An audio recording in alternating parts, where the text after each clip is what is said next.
What's going on, everybody? How you all doing on this Monday? It is Game 3 action tonight in Sunrise. Welcome in. This is Puck U, NHL Player Performance Edition.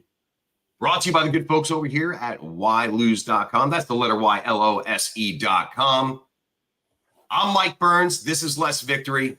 We're going to go through, recap a little game ones, game twos. See you guys over there in the chat. You got your picks in already. We'll address those, tell you what we think. Les, how we doing today, brother? What's going on in the Great White North? It is fucking wet outside, Burnsy. It feels like a Monday, you know, like it's been pouring for the last 4.5 hours now. It's like 13 degrees Celsius or whatever that is in USA talk, but nobody knows what that means. Yeah. You know, it's just one of those Mondays, but hey, we got Game 1 and 2 to talk about. Lot to talk about there. Game 3 tonight. And if I'm not mistaken, you're going to be in the stands tonight. Look at this. We're going to be watching this one live and in person tonight, baby. So I think you know where I'm going with my picks tonight. I am very jealous. I kind of hate you a little bit, but I'm a hateable guy. You know what? Good for you. It's going to be a great time. And, you know, I would love to experience the Florida playoff atmosphere just because I experienced the Edmonton one last year. And I really struggle to believe that Florida's rank could be any more wilder than Edmonton's. Wait, brother. So, I mean, maybe if this series goes a little deeper, I can, find my way either back to Edmonton or to Sunrise to catch one of the final games. But, you know what? Have a great time. It's going to be great. Enjoy your $23 beers. And, you know. Well, I don't want to rub it in any more than it's already rubbed in. But boss pulled some strings. We ain't paying for beers tonight, brother. Oh, my God. We're going to be watching this one from the BOX. So just to be clear, I'm the NHL guy. And I didn't even get a fucking invite. And you're in a box, all you can eat, all you can probably drink, and I'm sitting in a basement in a fucking rainstorm in Northern Ontario. I keep telling you, man, once we make it to 51st state, travel will be a lot easier. You know, you can get down here anytime, but, all paths lead to South Florida, baby. If I leave now, I could probably be there. I'll save a spot for you, brother. No, it's not going to happen. The episode. We'll catch you guys next time.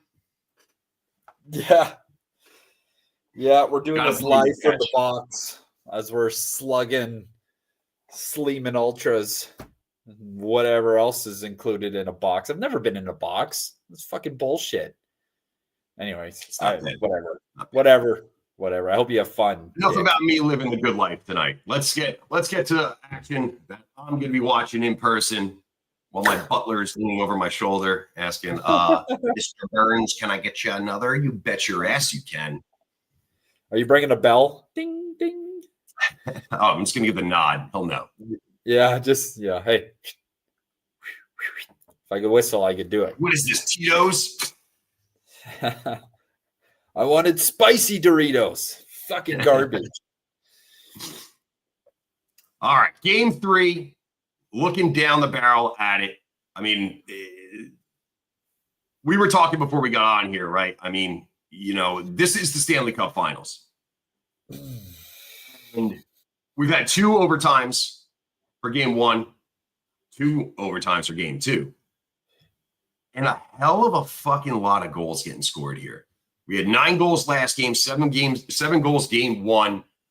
And we were talking before we get on here. I mean, like, it's the Stanley Cup Finals, dude. Like, when is things going to tighten up here? And although 9 goals were scored in game 2 and 7 were scored in game 1, I don't think we can really sit here and hang any of this stuff on the defense or on the goalies. I mean, it's highlight after highlight of defensive stops, and then all of a sudden there's not, right? And then Bob makes an unbelievable save. Stu, comes across and makes a beautiful save. And I mean, we got 16 goals getting scored here in two games. I mean, does it tighten up? Is this just going to be a freewheeling, goal scoring hell of a fucking finals that we're going to see in front of us? What do you think? How do you think the gameplay is going to go for Game 3 tonight? Yesterday, Chris Knobloch switched up all the D pairings for their practice, and whether this is a tactical move to throw off the creepy guy in the corner watching their practice, or if this is a way to try to get some different chemistry, as Florida might have had them figured out. Obviously, it's a coach's worst nightmare when there's 7 goals scored in 7 or more goals scored in games. Coaches don't that. That's not good because there's something not working. But like you said, I can't fault Skinner.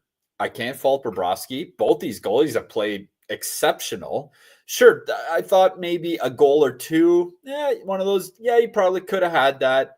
But you also made 44 saves or whatever it was, right? So, you know what? You're getting best on best. And that's what we want as hockey fans, is we want to see the best team play against the best team. For the most part, everybody is fairly healthy, healthy enough to play where the stars are in the lineup. I still don't think Tkachuk is 100% or even close to it, but, it's just what we want to see. You don't want to see a team has a bunch of superstars be hurt and another team full, and then they kind of ends up being a quick series. This is best on best rematch. It's been a great first 2 games.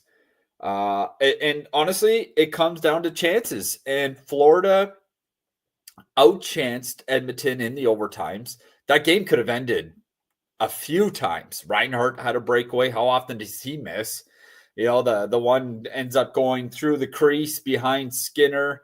The one off the post is like, holy fuck, yeah, boys. Like, you're going to have to, stop this down, or this is going to be over here. They're eventually going to get one of these fucking chances to go in. And sure enough, Bouchard gets caught on the wall like he always does. No reason to be on the wall when they have possession of it on the fucking wall. Like, they teach that in fucking Pee-wee. I get it's double overtime and you're tired and all that, but that's a piss off. And if I'm Chris Knobloch, I'm not happy with that. And I'm sure there was a discussion to all the D when watching the video on it. Like, that can't happen. 2 breakaways to Brad Marchand and 1 to Reinhart. What the fuck are they doing defensively? So for a team that can play so well defensively, it hasn't been there yet in this series. So if they want to extend this series and push this to the brink, they're going to have to be a hell of a lot better.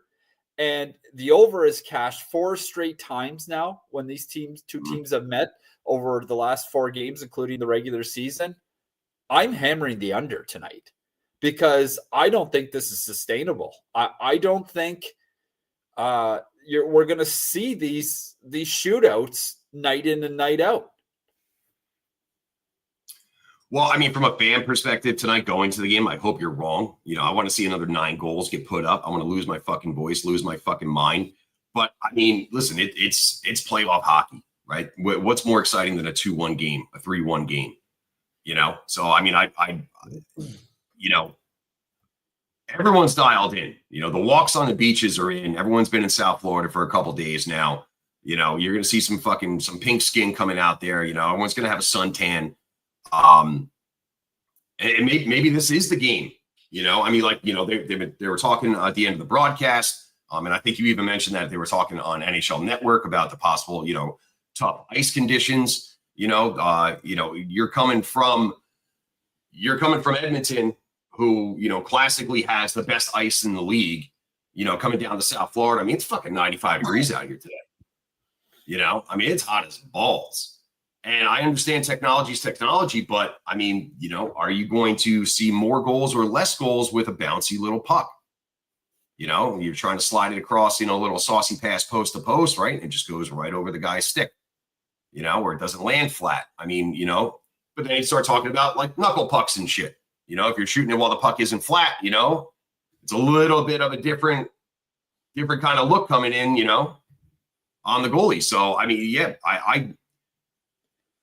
the ice conditions can go either way. I mean, the all telling factor is they both have to play on the same ice, so it doesn't fucking matter, right? It is what it is. Get the fuck out there. I think both of these teams have played a very heavy style, that has equaled each other. I would have given a size advantage, or at least style of play to Florida coming into the series over Edmonton. Florida just seemed like the heavier team, but they've stepped up, man. I did think that losing Hyman, who was leading the Oilers in hits, which you weren't really expecting that. I thought that was going to hurt them, but it doesn't seem to have. They're still putting the puck in the net. 4 goals to back-to-back games. I mean, Jesus Christ, dude, this fucking guy. Who taught this guy how to fucking play hockey? His assist in game 2 has got to be one of the most filthiest fucking things I've seen in a very long time. I actually stood up. I kind of bounced out of my chair and just looked at the TV. I looked at my wife and she was like, "What?" I'm like, so I looked back at her. I'm like, "Did you not fucking see what just happened?" She was, "Nah, I don't know. Looked normal to me." But anyways, I went back. You watched a lot of Edmonton games because that is normal for a guy like McJesus. It was funny. It was funny because I was watching in the basement with her, and the young lad and his buddy were watching it upstairs, but they were about 40 seconds behind us. So when the play happened, I'm not a yeller. It was just one of those like, holy fuck, wow, look at that. And then a minute later, the kids got their reaction in, and they're just hopping off the walls in awe of what they just witnessed. It was hilarious to listen. I should have got my phone out and videotaped the reaction because it was fucking awesome. But you know what?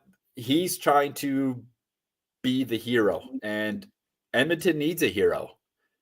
And as hard as it is for the best player in the world to be that hero, he's still trying to do it because the matchups are going to be keyed on shutting him down. His time and space are being limited, and he's still able to find and produce. So, win or lose, outside of maybe Bobrovsky, this guy is the MVP again. Like the Conn Smythe back-to-back. This could be the first time ever, if Florida does take care of business, that the Conn Smythe goes back-to-back to somebody on the losing side. I mean, he had 3 assists last game? No big deal. He's just it's unbelievable that we're treated to be able to watch a player like that, because the last player that was doing the shit that he was doing, we're going back in the 80s, right, when Gretzky was in his prime, and I wasn't even fucking born yet. So it's a pleasure to be watching someone of his caliber play. Well, listen, we see you guys in the chat. I see you firing up your plays. JG86, he started us off with under 6.5 goals. Less than that, he likes that right there. Alex is asking Panthers in regulation for all the coin. Jeff, you got a little alt line there, under 7.5 and Cats money line. And then who's the last one to ask? NYC Born wants to know, what about the first period over under 1.5 goals? It has not come out in the first 2 games. Do you think these boys get out there on the ice and fire it up right away, or do you feel like this is going to be maybe that kind of touchy-feely kind of game? So here's the thing about the ice and how this plays into betting on totals. Okay, so I get it. It's 100 degrees outside. The ice is going to be softer no matter what. When the ice is softer, it's slower. And I know it sounds ridiculous on how it can change, but I mean, I played on rinks that were so hard, and when you skate, it's like you're going 10 miles an hour faster compared to when it's slow and kind of cut up a little bit. So if that is the case, you have to be leaning on less goals. Now, the ice is obviously going to be the best that it's going to be in the first period, but I'm expecting a different type of game. I'm almost expecting a little bit of a boring game. I just feel like the guns a blazes is all great, but it's not sustainable. That's not typically how playoff hockey gets played. It's great for the fans. We love to see it. Don't get me wrong, but it's not going to be like that every game in this series. And as this series carries on, especially if Edmonton wins tonight, things are going to get tighter and tighter and tighter. So I would be looking at more under bets from here on out. Now, it's possible that this is a 6-5 game again. And you know what? The floodgates are open on both sides. It's possible because both these teams have the capability and the skill to do it. But typically speaking, things are going to tighten up. And Edmonton isn't as flashy and as spectacular on the road as they are at home. Games just open up a lot more at home for them. They love playing at home. A lot of goals get scored at Rogers Place. So, they're the kind that will play a better defensive game on the road because they know they need to, because that's what they did to Dallas. And, they shut them down. I think Dallas had scored fucking 1 goal in the last 4 of their games or something like that. It was a ridiculously low number. I think we see more of that Edmonton team here. And on the other side, you got Bobrovsky, who's been absolutely unbelievable as well. So if that's the case, this is going to be a low scoring game. So I don't like taking any over unders in the periods tonight. We'll reassess it for game 4 in Florida. Cause again, first game on the road, kind of want to feel it out, kind of want to see how it's going to be played. Is the puck bouncing around everywhere? Or, is it sloppier hockey tonight? Is there fatigue setting in? We're going to see a lot of that tonight. And a lot of those answers are going to help us from a betting perspective down the road.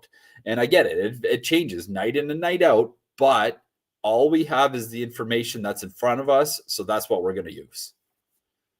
So let's you're talking about Bobrovsky. Let's talk real quick about some goalie props here. I got both the lines for both goalies at 26.5 here.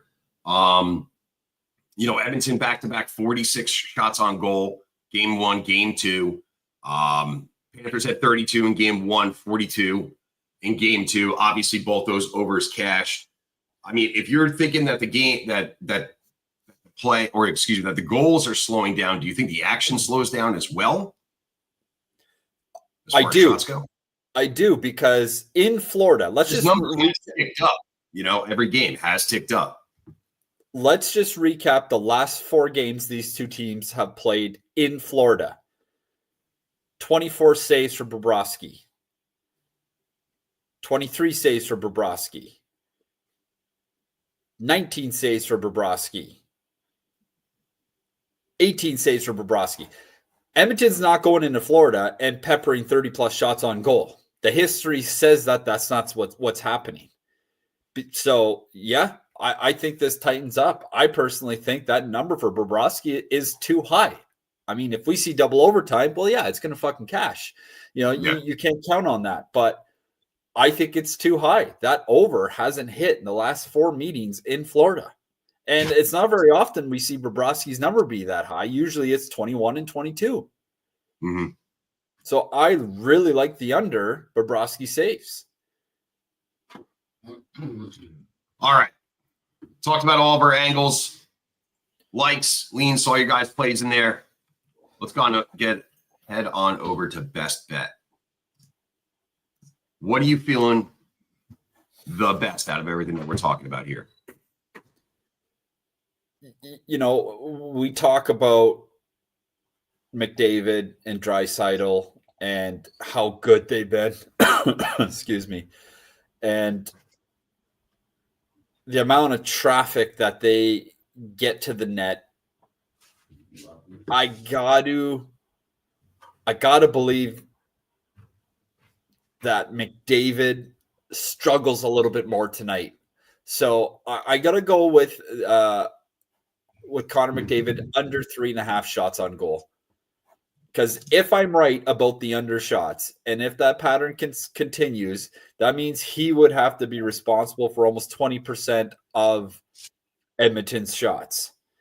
And if the history trend continues and they only get 24 shots, that would it's not going to work out. I don't think so. So in this case, I like to think that Florida takes care of McDavid at home because they've done that a few times now, and they really limit his time and space. Again, if this goes to overtime, all bets are off. We might lose that one, but I do like it. Yeah, you're right, Johnny. But like, I mean, how do you bank on 3 games in a row going to overtime? And then once you're in overtime, I mean, it is what it is, man. Like even if you look at game 1, and honestly, in my opinion, in game 1, I thought the Panthers were given, were controlling the play in overtime, until Nosek, put one over, fired one over the glass and into the stands. And obviously we all know what happened with Draisaitl, with that saucy little pass from fucking McJesus here. I don't know, man. I'm hoping, that it doesn't go to overtime. I don't want to get stuck in this game for 6 hours, but what a better way to get stuck for 6 hours. Well, then don't fucking go. Then don't go. If that's how you feel, then don't fucking go. As long as the Butler doesn't cut off the drinks in the third period, then I'm down for more and more and more. Don't sober me up here. I could listen to this guy. I hope it doesn't go to overtime. I'm only in a box with all the food and all the drinks. But yeah, I hope it doesn't go to overtime. Who the fuck says that? You don't deserve to be there with that fucking. Don't be saucy attitude with me, boys. That is a piss poor attitude. Anyway. All right, let's build a little parlay here. Little 4-legger DGen pizza money parlay. You want to kick us off, or you want me to tell you my surefire legs here? Well, I already have a pretty good feeling as to where you're going with this. So I'm going to kick us off with Corey Perry over 1.5 shots. This guy's he's getting 23-year-old minutes at 50. And you know what? He's been a big part of this Edmonton success. With Hyman out, is more opportunity for him. He's the guy that fills that void. Take the over on Corey Perry shots for my first leg. All right. My first leg number 2 in this little parleezy here. I'm going with, honestly, from my opinion, the best Panther on the ice for games 1 and game 2. I'm going Brad Marchand over 1.5 shots on goal. That's leg 2. So Marchand over 1.5 shots on goal. This guy has been playing out of his fucking mind. It's funny you say that because I think that whole line has been Florida's best line for like the last 2.5 series. I think they've completely played at a level. Well, they call it line 3, but that line is just as good as the fucking line 1. Yeah, you can put that line out against anybody, man. I mean, those top 3 lines, shit, dude. 100%. And finally, my second leg, I got to go back to Mr. Clutch. He does it time and time again. Carter Verhaeghe, over 0.5 point. Always make me have to spell this guy's fucking name, dude. Oh, yeah. Verhaeghe. It's easy. It's just the way it sounds. Yeah. That ain't going to be right, but you'll know who we're talking about here. Yeah, there's only one guy that's name sounds like that, so figure it out. Yeah. All right. Final leg. Now, I actually put a little future on this guy this morning because of how he's been fucking playing. He's leading the playoffs in goals scored. Right now, I had him at plus 600. So he's in the top 3 as far as Conn Smythes go. I do think the Panthers are going to take this serious. It's just my personal belief. I don't see the NHL handing it out unless McJesus just goes fucking nuclear, over the rest of this series here. I don't see, if the Panthers win, how you give it to somebody on the other side, especially with the way that Sammy Bennett's been playing. So I got him at a future for plus 600 right now. McDavid's fucking even money, dude. He's plus 102. Fucking wild shit that is. So I'm taking Sam Bennett in this last leg here, over 0.5 point.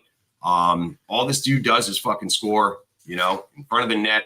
I mean, if there's a prop for goals called back, I'd like to hammer the over on that with him as well. I know they took one off the board for him last game. Didn't really agree with that one, but whatever. It is what it is. It be what it be. So there's our 4 legs here. We got, get it up.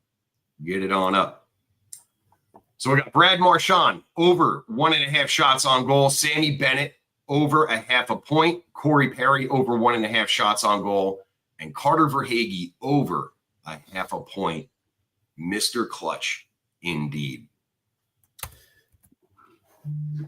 Matt was asking about Jake Wallman over 1.5 shots. I do like that. I don't love it, but I do like it. He has cashed it in like 7 out of the last 10 games. So, he does have a good hit rate on it. He is seeing a lot more minutes.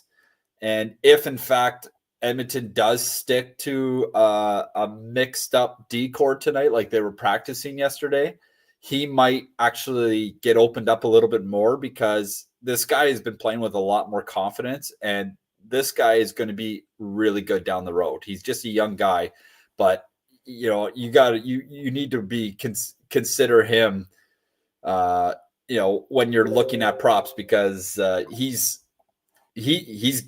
good. He's very smart with the puck. And so, you know what? I don't mind that Matt Wallman over 1.5 shots. Why not? And I'll tell you, he doesn't mind fucking hammering it. For like a young guy and stuff like that, especially in this situation, you think maybe he'd be a little tentative. No, he'll fire it on fucking net. He's not a pass first, kind of guy. So, all right, there you have it, guys. Game 3 tonight, 8:00 in Sunrise, probably 8:30 by the time puck drop hits. That's it. That's Puck You. That's what we got. Les, any closing words for the guys? So back in the max bet tonight, we got a max bet for VIP. We all know how good VIP's been. We've more than doubled our bankroll over the course of the season, and we're still chipping away. We're back in the max bet with the day pass. $49 gets you the card. If the max bet fails to win, which you won't, you're going to get the rest of the season for free. That could be another 4 or 5 games. Who knows? But that's going to be on the card tonight. I am going to be putting a nice little parlay on there as well, as usual. We missed the last couple, but that's why we play them small. But yeah, get on over to that Telegram. CFL's underway now. We've got week 1 under the books. Korean baseball. We got a 10,000 followers promotion coming out for KBO today or tomorrow, where you can get the rest of the season for $100. That's going to be dropping out. So check out the Telegram and get your link, and then start waking up with some Korean baseball winners in the morning. All right, guys. Puck You, Monday, June 9th. Enjoy Game 3 tonight. God knows I will. We'll see you back over here for Game 4. When is that? Wednesday? Yeah. Game 4 on Wednesday. All right. Y'all stay well. Play responsibly. Always bet with your head. Never above it. We'll see you back here for next time. Later. Cut my life into pieces. This is my last resort. Suffocation.